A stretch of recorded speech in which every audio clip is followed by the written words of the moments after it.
In our first scene, we dive deep into the world of credit cards.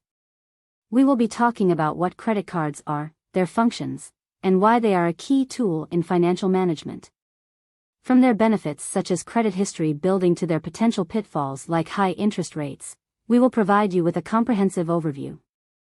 In our second scene, we walk you through the steps involved in acquiring a credit card. We will cover everything from researching the best card for your needs, applying for a credit card, to understanding your card terms and conditions.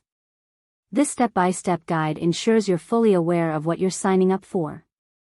In Scene 3, we cover the nitty-gritty of responsible credit card usage.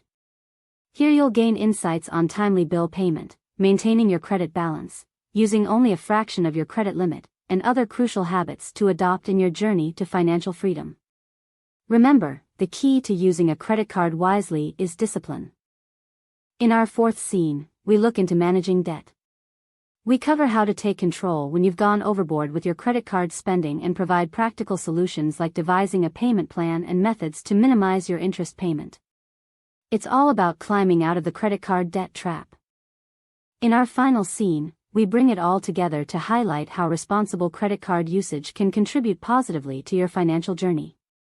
Offering tips for maintaining a healthy relationship with your credit card and pointing you towards financial freedom, we hope that this guide empowers you to take control of your finances like never before.